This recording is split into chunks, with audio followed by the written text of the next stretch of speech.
House was founded in 1874, who originally had the intent of sending a missionary over to China to work overseas. However, during that time, it was very difficult to send missionaries to China.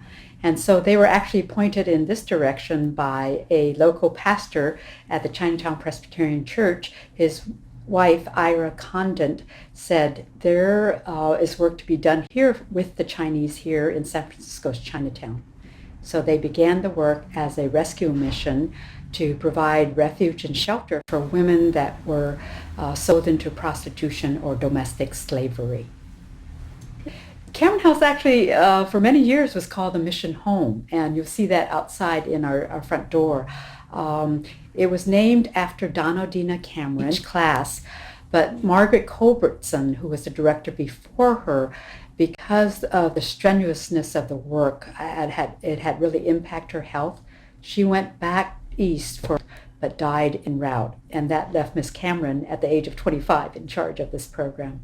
It was founded by Dr. Shepherd in collaboration with what Miss Cameron was doing for the girls or the women. Now, in their rescue work, they end up taking care of many children who were also dropped at their doorsteps, or children of some of the women. Later on, in probably the early 1900s, there were some women who left their home situation because they were being beaten by their husbands. And when they left, they didn't want to abandon the children, so they brought the children with them. So as this place got more and more crowded, this place which was supposed to house 50 ended up housing anywhere from 70 to 80 sometimes when you counted staff. Ms. Cameron then looked and thought, this is not a real healthy situation for children to be living in very close quarters, not having outdoor space to play. And so she took her baby cottage, which took care of the very young children, which was given to them by Captain Dollar. And so Ming Quong Home was started for the girls, and they had like 6 or 7 boys that were also housed there. And at the urging, and because Dr. Shepherd wanted to, because he provided the work for Chinese with the Baptist church, and he got very interested in the work for boys and started Chung Home for Boys. Discrimination against the Chinese in the early 1900s banned children of Chinese ancestry from orphan homes. Charles R. Shepherd, a Cantonese-speaking Baptist minister from England, was determined to fill a need. Dr. Shepherd encountered racism when trying to find a suitable location for a home. Property owners refused to sell when they found out he wanted to house Chinese boys. A suitable house was found in West Berkeley, near the Heinz Food Factory, the lowest of all zones. Neighbors protested to the city council that their neighborhood would turn into a Chinatown. Finally, in 1923, with funding from the American Baptist Home Mission, Chinese business owners and the community, the first Chung home for Chinese boys opened in Berkeley. The number of boys needing shelter increased dramatically and outgrew the location. Eventually, the Berkeley site gave way to the Bay Bridge and the East Shore Freeway. In 1934, Chung moved to El Cerrito. The larger building was able to house and care for up to 100 boys. A few stayed at the home only a few months, while many of the boys stayed through high school graduation. Many went on to college, others joined the military. Close to 800 boys passed through Chung from 1923 until its closing in 1954. Ming Quong's history begins in 1915. The legendary mother of Chinatown, Donaldina Cameron, was a native of New Zealand. She was almost 100 when she died in 1968. Miss Cameron dedicated her life to helping Chinese girls. From the mission home at 920 Sacramento Street in San Francisco, her 43 years of service branch out to the Tucker Home in Oakland for toddlers, to the first Ming Quong Home near Mills College in 1925, to Los Gatos in 1934, to 9th Street near Lake Merritt in Oakland. Preschool and primary school girls were cared for in Los Gatos. At junior high age, the girls transferred to 9th Street in Oakland. Many of the girls stayed at Ming Quong until they graduated from high school. It's interesting to note that Dr. Shepherd, an Englishman, and Miss Cameron, a native of New Zealand, dedicated their lives to the welfare of Chinese children. This was the height of anti-Chinese feelings and Chinese exclusion laws. After Chung Mei's doors opened in Berkeley, keeping them open was Dr. Shepherd's primary concern. His love of music and drama inspired him to produce musicals.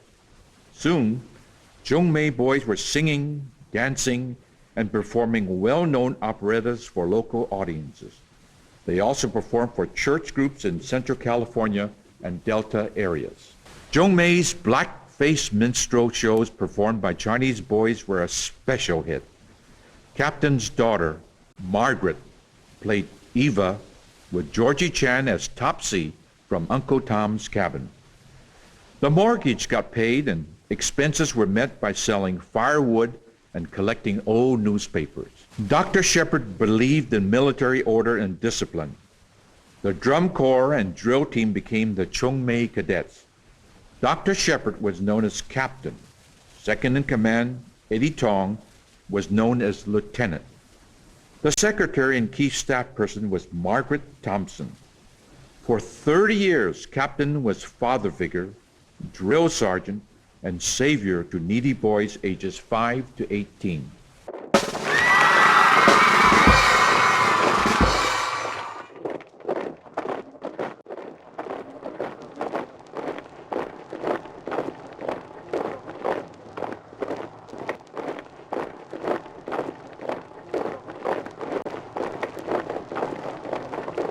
Chung Mei's reputation in Chinatown was an institution for the unwanted and incorrigible. The discipline and moral guidance provided at Chung Mei turned youths with no futures into bank executives, army officers, business owners, and community leaders. When the personnel officer interviewed me for my abilities, they asked me what were you trained in at high school, and I said, well, I took it. So they said that was just what they were looking for. We played with a lot of the USO dances, which was very popular in those days because of the enormous amount of servicemen that were stationed in the island of Oahu. In 1935, the slave trade in young Chinese girls was coming to an end. American-born Chinese girls came to Ming Quong because they needed care for health reasons, unfit homes, abandonment, death of a parent, or a parent who temporarily went back to China. The same reasons apply to boys placed at Chung Mei. Siblings from whole families went to Chung Mei or Ming Quong, the only group homes in the United States that accepted children of Chinese ancestry. By today's child welfare standards, all of the children placed at the homes would be considered at risk. These group homes provided a safe, secure, and stable environment for Chinese children from the Bay Area. Life at Ming Quong was by the bell. The girls' ages determined their daily chores. The staff, known as teachers, were nurturing, provided discipline and Christian values.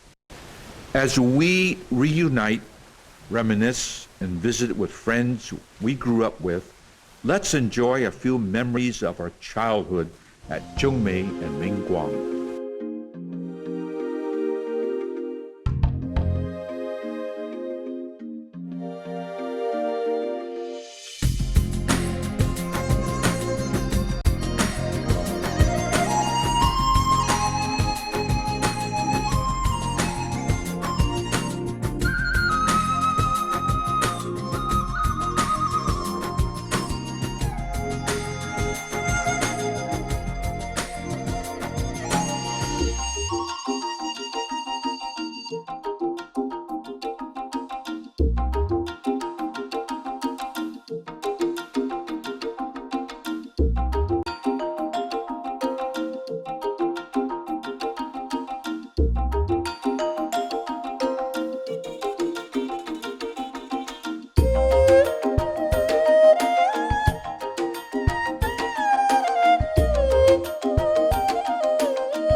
The alumni of Chung dedicate this reunion to our brothers who gave their lives in World War II and the Korean War. They came to Chung as boys and left as heroes who served with pride and made the ultimate sacrifice for our country.